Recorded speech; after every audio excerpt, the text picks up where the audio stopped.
Father, thank you we have your word. Thank you that we have this opportunity to explore more deeply. Lord, we pray that this will not be wasted time.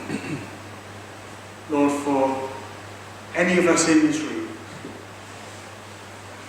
let all the words that I say be helpful and true to your word.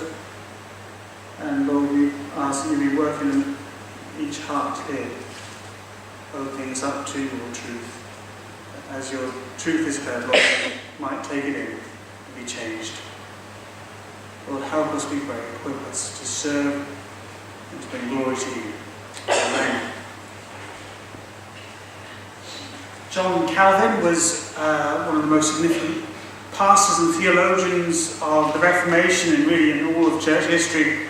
So crucial, and he spent many years in Geneva as a minister there. If you think of Reformation in Geneva, John Calvin's name would always feature in there. But they weren't easy years, and for 2.5 years he was forced to leave.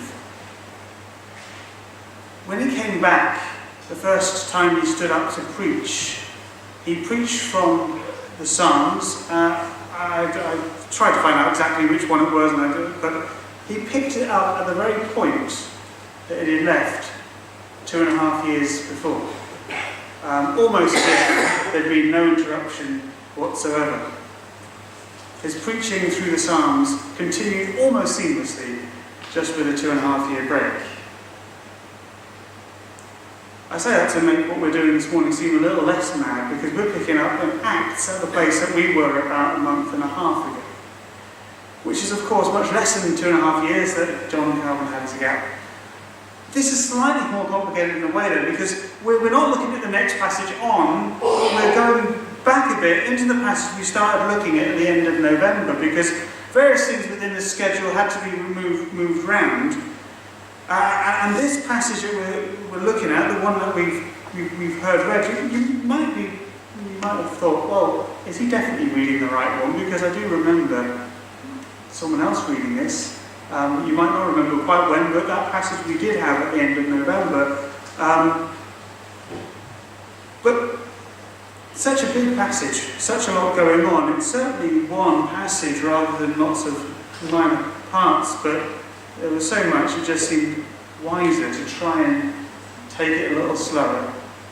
And we looked at 2 points back in November, at the end of November, and 2 points are going to follow today. But let me just quickly do a little bit of a revision, I guess. What did we look at when we looked at this before? Well, firstly, we looked at verses 17 to 21 and our task to share the gospel. Our task to share the gospel. We considered how, like the apostles in this passage, our key task as Christians on planet Earth is to share the gospel. Jesus commands us to do that. And so to be faithful to him, to walk in his way and not the way of sin, our key focus needs to be on sharing the good news that Jesus died for sinners like us. And in this passage, it's clearly the main priority for the apostles. They've been imprisoned for preaching the gospel. But they are set free by an angel so that they can continue preaching the gospel. And that's what they do. They go out into the temple courts. And when the authorities look for them in the morning, realising that they're not in the prison anymore, they wonder where on earth they've got to. And they receive this report that they're not far away. They're in the temple courts right under their noses, really, preaching the gospel. They were given freedom, and they used it in the way it was intended to be used to preach the gospel. And we too have been given a freedom so that we can preach the gospel. So that we can share the good news that Jesus died. So that we can share that incredible, joyful tale that whoever trusts in Jesus will be forgiven for their sins and given eternal life in him. So our task to share the gospel is given to us, and we're given freedom that we might do that. If we have freedom to do that, we have that task. So that's our first point from 1.5 months ago. But we also looked at our authority. So our task, but also our authority, which is God, not man, verses 21 to 32. Our authority, God, not man. Because whilst we shouldn't normally disobey our government, we're called to obey our rulers and authorities. Whoever has authority, we should follow and obey. But if it is against the Bible, we must obey God and not man. That is what the apostles say when they are questioned. Why did they disobey? Why did they go out preaching in the name of Christ? Well, they replied, we must obey God rather than man. And this principle goes deeper than simply whether to follow the government or not.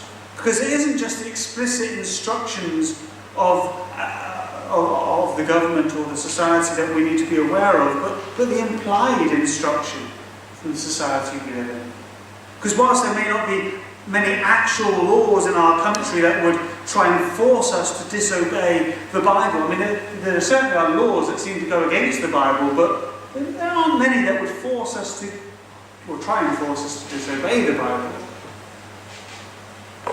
But within our society, there is a huge pressure to conform to the world rather than being transformed by the renewing of our mind in Christ. And a lot of time, that's the biggest danger for us, because we don't want to stick out. We don't want to be seen as different. Very often we fear man more than God. And so we end up conforming to the pattern of the world. And sometimes we do so not just because we fear being different, but we believe the lie that we will be happier going the way of the world. But of course that's nonsense. There's no better way than God's way. He is our authority, not man. God is the one we must follow, whatever man says. So they're the 2 points that we considered at the end of November. I'm sure you remembered all of that anyway, but that only covers half the passage. And so we have the second half to think about today. And having thought about our task to share the gospel and our authority, which is God, not man, we next look at our confidence that God is sovereign. Verses 33 to 39, our confidence. God is sovereign. The word sovereign means ruler. In our country, the Queen is described as a sovereign monarch. Maybe slightly unhelpfully, because of course the Queen has relatively little power in herself, which means that when we use a word like sovereign and relate it to the rule of a king, it doesn't sound all that powerful. It sounds like someone who maybe have some kind of rule that we should obey or should follow, but it doesn't necessarily give us the impression of authority that will always be followed. And yet when we're talking about God, when we're talking about Him being sovereign, that is what we're saying. We're talking about the one who is all-powerful, the one who really is in total control. If you were to ask the question, who's in charge in any situation, you know sometimes you have the dramas where someone goes up to a police scene or something like that and says, I want to speak to the man in charge, and the there says, well, that's me, I'm in charge. And he says, no, I can see that guy, he's really controlling things over there. Well, in any situation, it isn't that guy over there who's really in charge, it's God who's really in the street, who really is in control totally of a situation. Whatever it seems to be going on at ground level, ultimately the answer does come to God. God is in control. He is sovereign. And in this passage, the sovereignty of God is both taught and demonstrated. And it is demonstrated in a surprising way at a very crucial point in the narrative. Because the apostles have been hauled back into their Sanhedrin. This is now the kind of second, third time or so that they're facing these very scary religious officials. These officials who were, in verse 17, fueled by jealousy. Now, the day before they'd thrown the apostles into prison, and an angel had let them out.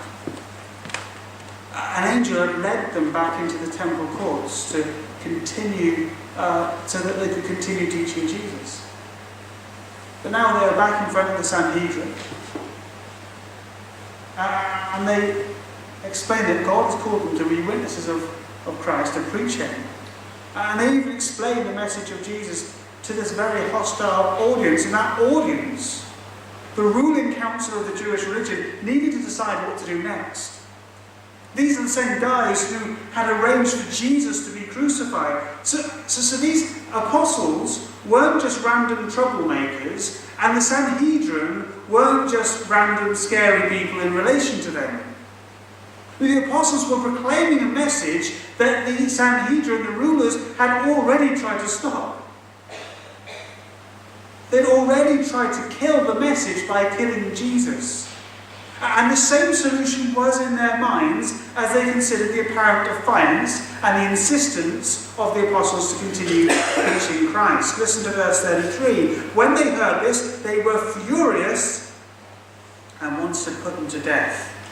So as the apostles stood before the Sanhedrin saying that they were following God, not man, implying, of course, that the Sanhedrin were not themselves following God, in this situation, make no mistake, their lives were in danger, from a human point of view at least. But of course, the human perspective is not the only perspective that we have, and we know that God was involved. God was in charge, and that was a reality that was always the case. And just several weeks earlier,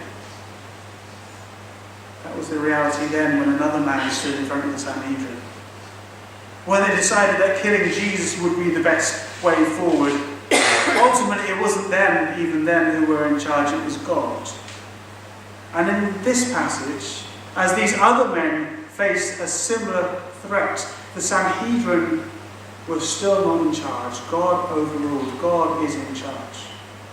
And for you and me, in whatever kind of situation we face, we can have the same confidence that God is in charge. Even when the world around us seems to be crumbling away, God is with us. You know, sometimes you get the houses on the edge of a cliff, and as the cliff erodes, the house ends up falling down, maybe bit by bit, but ultimately all will crash. Sometimes life feels like that's happening to us, doesn't it? Like everything is lost, everything's just slowly falling away, and we're going to have nothing left to stand on.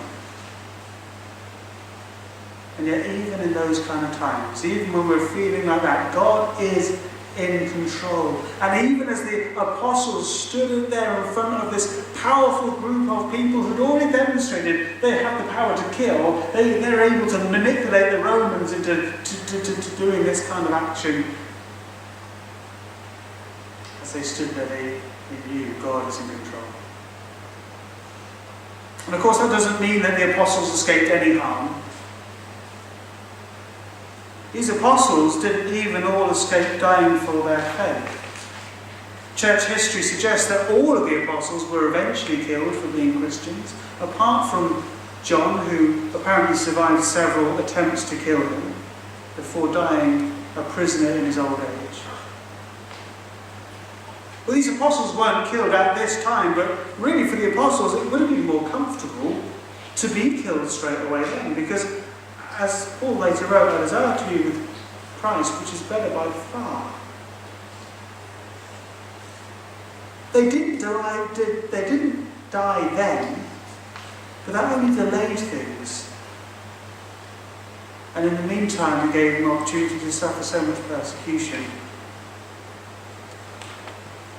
Even in this passage, whilst they weren't killed, they were still severely punished.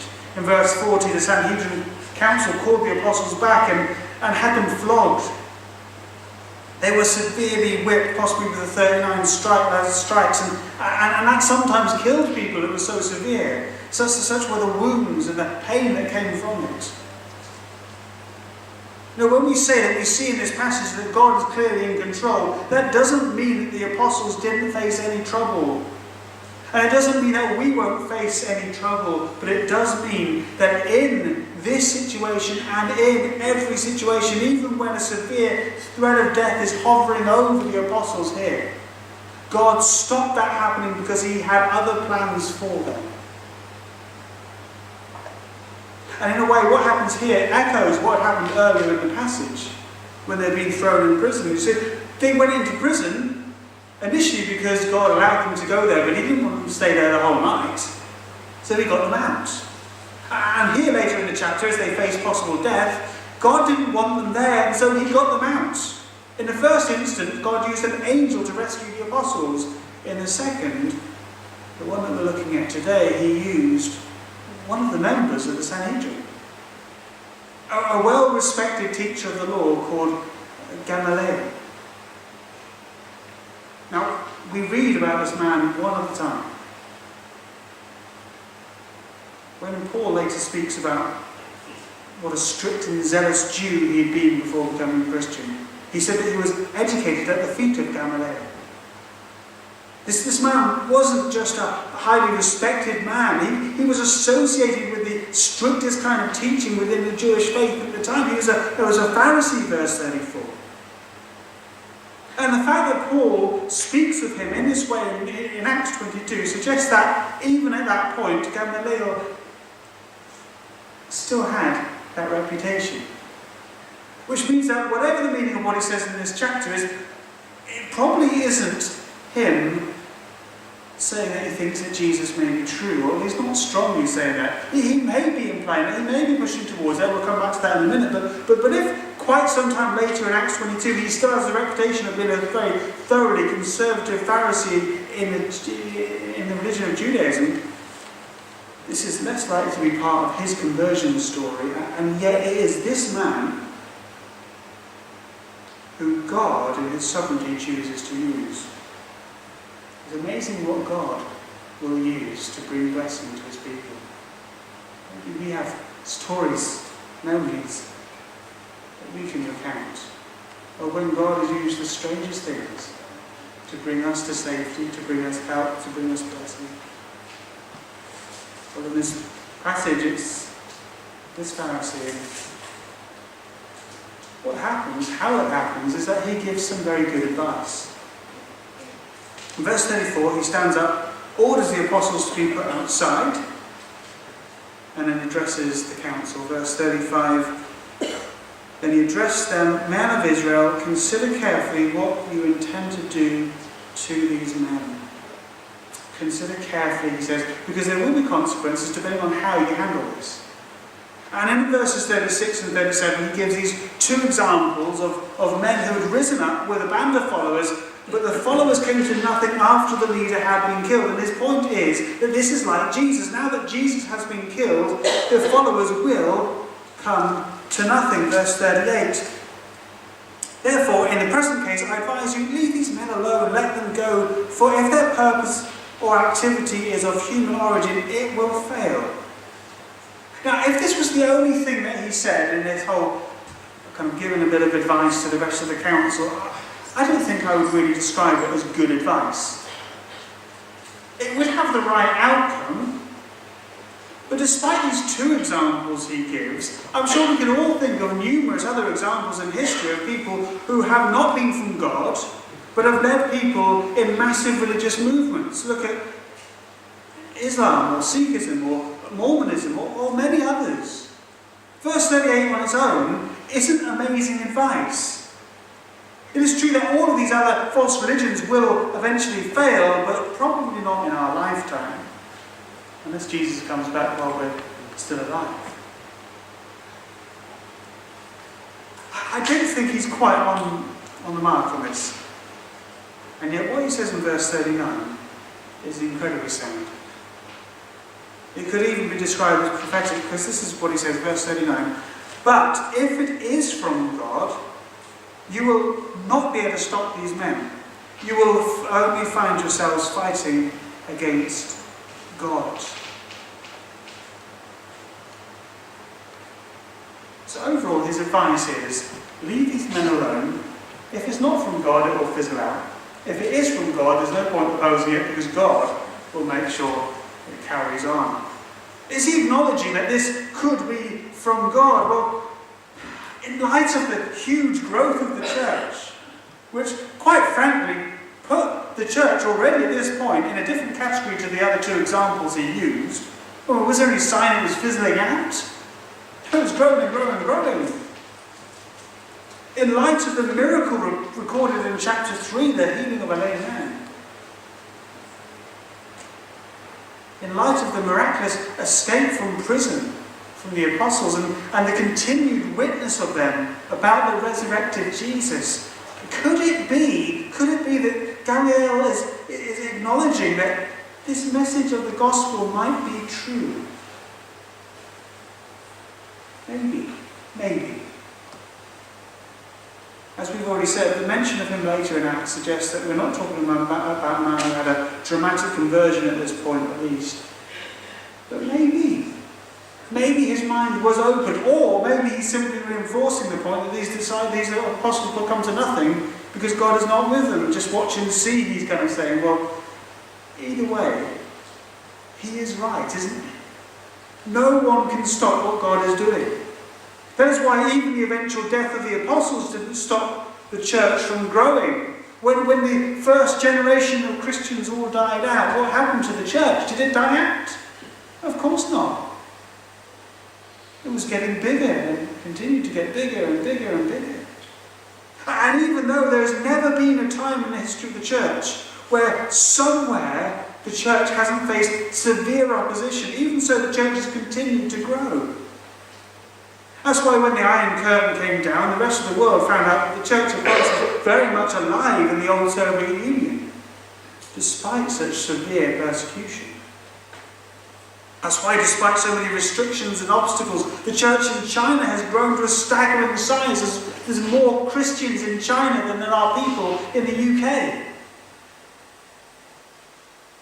That's why the church in our world today is bigger than it ever has been in history, despite 2,000 years of opposition and persecution, because if it is from God, man cannot stop it.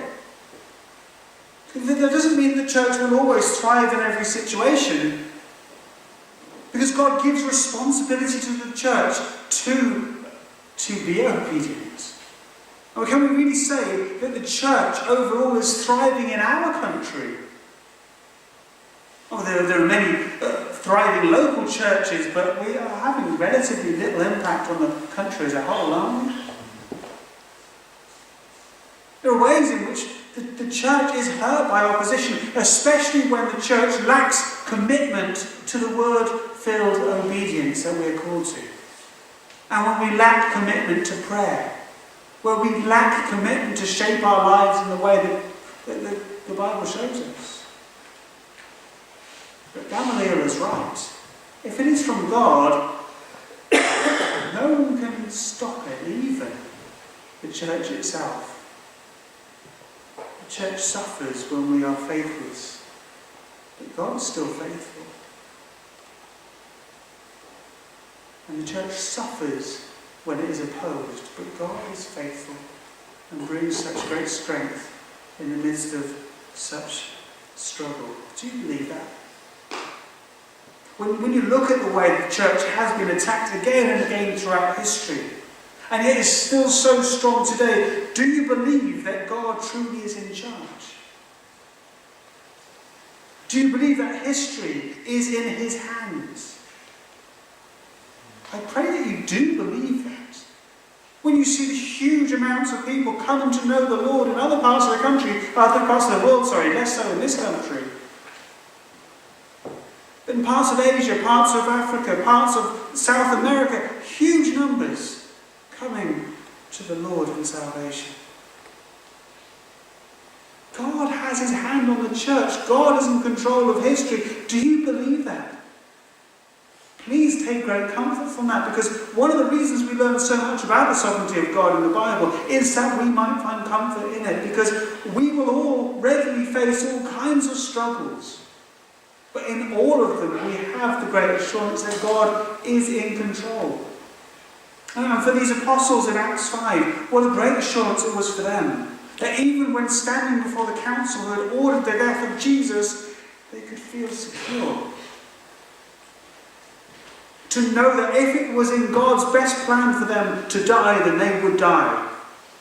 Just as Jesus, it was in God's plan for him to die, and he died. But for them, if it was God's best for them to live, then they would live. And for them and for us, it's amazing to know that we are where God wants us to be. Not that we're to sit back and let it all happen without any effort on our behalf. It is part of God's plans that we seek his will. It's part of God's plans that we work out our holiness. It's part of God's plans that we endeavour to share the gospel with the lost who need to hear. It is God's plan that we labour in prayer. It's all part of God's plans for us, but as we follow as best we can, he is faithful and his hand is upon us. And the point that comes from this passage is that even when it all seems to be going wrong, we are in the safest place of all if we are in the hands of the sovereign God. And sometimes those hands will take us home to glory. Sometimes those hands will help us persevere in his service. But when he gave his followers the Great Commission to make disciples of all nations, Jesus promised, I will be with you even till the end of the age. And he is. Blessed assurance. Jesus is mine. Oh, what a foretaste. Lord divine. He is ours. He is with us. And his promises will never fail. So our confidence. God is sovereign. We've got one more point. I'm going to try and be much better for this one. Which is this. Our joy worthy of suffering disgrace. Our joy worthy of suffering disgrace, verses 40 to 42. In all situations, our confidence is that God is sovereign, but that doesn't mean that we will never suffer. And even in this passage, these disciples have suffered greatly. They suffered imprisonment, they suffered flogging, and in the world's eyes at least, they suffered disgrace. But in verses 40 to 42, it is counted to them as joy. In verse 40, they are flogged. They are ordered not to speak in the name of Jesus. But look at what happens in verse 41. The apostles left the Sanhedrin rejoicing because they had been counted worthy of suffering disgrace for the name. They've been flogged. They must have been hurting so greatly as they walked away from the temple courts. And yet they left rejoicing, determined to continue their ministry. That's what they do in verse 42. Day after day in the temple courts, they go back to the place where they had been. And from house to house, they were growing, they were looking at every area that they could find. They never stopped teaching and proclaiming the good news that Jesus is the Christ. Now, part of me wants to say this should sound totally normal to us, because it should be our reality, but of course it doesn't really sound that normal, does it? This isn't how most people would respond to flogging, to rejoice and carry on doing what had got them into trouble. It is odd. And yet we're called to be odd in that same way, and I say it's odd, really. It isn't that odd, because it should make complete sense to behave like that when you see what really matters. Because what does really matter? Is it what God tells us or what man tells us? Well, it's what God tells us. That's what matters. What is most valuable? Is it what the world tells us is most valuable, or what God shows us is most valuable? It's what God shows us. Who are we meant to be pleasing? Is it God or is it man? Well, for the apostles, they wanted to please God. Pleasing man was not on the agenda. Pleasing themselves even was not on the agenda. You see, what made them thrilled about receiving a beating wasn't because they had this weird love for beatings. What thrilled them was an enjoyment of the glory of God being highlighted in their suffering. God's glory was highlighted through their suffering, and that thrilled their hearts. One of these men, Peter, some years later, he wrote his first epistle, and he wrote in that 1 Peter chapter 4 from verse 12, Dear friends, do not be surprised at the fiery ordeal that has come on you to test you, as though something strange were happening to you. But rejoice inasmuch as you participate in the suffering of Christ, so that you may be overjoyed when his glory is revealed. If you are insulted because of the name of Christ, you are blessed, For the Spirit of God, the Spirit of glory and of God rests on you. If you suffer, it should not be as a murderer or thief or any kind of criminal, or even as a meddler. However, if you suffer as a Christian, do not be ashamed, but praise God that you bear that name. This is Peter giving advice to others who are going through similar ordeals. This is someone speaking from experience. I'm standing here as somebody who's never gone through the trials that Peter had gone to, but Peter himself, reflecting on his own experience, inspired by the Holy Spirit as he writes that first epistle, says that if you suffer for Christ, you are blessed. This is the word of God. We love to draw the promises of the Bible, don't we? Sometimes you can, I don't know if anyone's got a calendar which maybe every day has got a promise from the Bible. There's so many promises in the Bible. I wonder if many of them include these kind of verses. If you are insulted because of the name of Christ, you are blessed. There's a promise. What a glorious thing it is. Because so often we are running away from those insults. So many times we run away from facing, telling people who we are and who we trust, and sharing the good news of people because of Christ, because we're afraid that people will mock us. And yet Peter says, if you are insulted because of the name of Christ, you are blessed. Suffering for Christ is a blessing because it helps us understand the suffering of Christ. Peter said, inasmuch as you participate in the sufferings of Christ, so that you may be overjoyed when his glory is revealed. We're brought into suffering that we may relate to the suffering of Jesus. It doesn't mean we add to it or contribute to the salvation that we have been given by Christ through his suffering. But we participate in the suffering of Christ. Paul says something similar. I want to know Christ, yes, as Philippians 3 verse 10, to know the power of his resurrection and participation in his sufferings, becoming like him in his death. This is Paul saying, this is what I want, this is what I yearn for. See, if we suffer for Christ, it is a blessing because it helps us understand, relate to the suffering of Christ, and it creates a picture of the suffering of Christ for others to see. We should rejoice in suffering. We should, in many senses, desire that suffering for the sake of Christ, as Paul himself states. It doesn't mean that we should seek opposition. We shouldn't be deliberately antagonistic in our witness, that people will abuse us and insult us. But it is such a different attitude, isn't it, to rejoice in suffering rather than run away from it. And when it comes, when opposition, when insults come our way, we should be encouraged because it probably means we're doing something good. It probably means we're doing something right. You see, if we're not receiving any opposition for the sake of Christ, it probably is, in certain ways, because we're not really much of a threat. You see, the devil doesn't really bother with ineffective Christians, does he?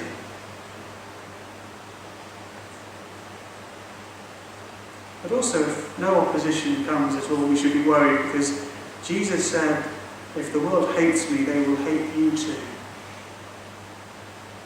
And if we're not opposed at all, is it because we're just not like Christ enough? We're called to be like Christ, including in his suffering. We're called to be like these apostles who want to honour God and not man.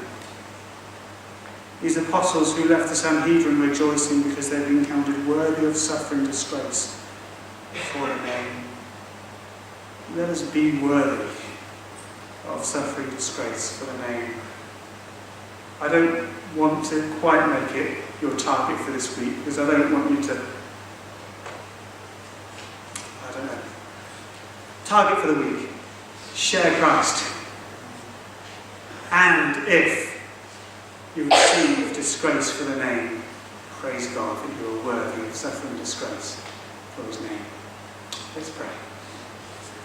Oh Father, please, we ask, help us to understand more and more just how incredible it is that we've been called in Christ. That includes a calling to share in his sufferings. Help us, Lord, we pray, to not run away from suffering, not run away from opposition and insult that could come our way. Instead, for us to rejoice when it comes. Oh Lord, help us, we pray. In the name of Jesus, for your glory. Amen.